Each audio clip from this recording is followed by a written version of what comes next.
24 তাৰিখে অসমত আকৌ এবাৰ ৱৰ্ল্ড ৰেকৰ্ড হ'বলৈ গৈ আছে।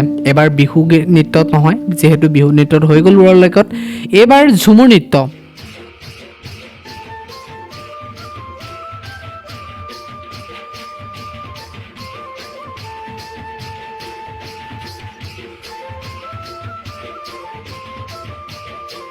যিহেতু ঝুমুৰ নৃত্যই বিশ্বৰ অভিলেখ গঢ়িবলৈ গৈ আছে, ঝুমুৰ নৃত্য যিহেতু বিশ্বৰ অভিলেখ গঢ়িবলৈ গৈ আছে, গতিকে আমি ঝুমুৰ কোন জনগোষ্ঠীসকলে নৃত্য পৰিৱেশন কৰে আৰু কেতিয়া কেতিয়া পৰিৱেশন কৰে আৰু ঝুমুৰ নৃত্যত কেনেকুৱা ধৰণৰ কি সকলোখিনি আছে।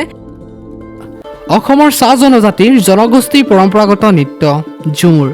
অসমৰ সাধাৰণতে শৰৎকালত এই নৃত্যৰ পৰিৱেশন কৰা হয়। এই নৃত্যৰ পশ্চিমবংগৰ কেইটামান ঠাইতো পোৱা যায়।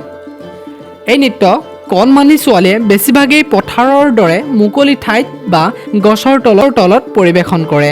ছোৱালীবোৰে এই নৃত্যৰ প্ৰদৰ্শন কৰে আৰু পুৰুষ সদস্যৰ সংগীতেৰে ছন্দ আৰু কণ্ঠ বজাই ৰাখিবলৈ বাদ্যযন্ত্ৰ বজায়। ঢোলৰ লগত আৰু অধিক বাঁহী আৰু তাল যোগ দি সংগীতত অধিক ছোৱালীবোৰে বেছিভাগেই নৃত্যৰ অংশটো কৰে।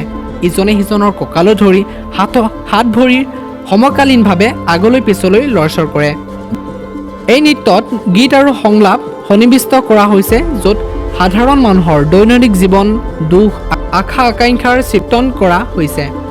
এই নৃত্যত অসমৰ চাহ জনগোষ্ঠীৰ সমূহে কেতিয়াবা ৰীতি নীতিৰ পূজা হিচাপে, আকৌ কেতিয়াবা প্ৰেম আৰু প্ৰেমৰ বাবে, কেতিয়াবা বৰষুণৰ বাবে প্ৰাৰ্থনাৰ বাবেও পৰিৱেশন কৰে। আৰু অহা কাইলৈ ঝুমুৰ নৃত্যই সৰুসজাই ষ্টেডিয়ামত আপোনালোকে যিসকলে চাবগৈ 8,888 গৰাকী নৃত্যশিল্পীয়ে তাত পৰিৱেশন কৰিব। খুব বেছি ভাল লাগিব।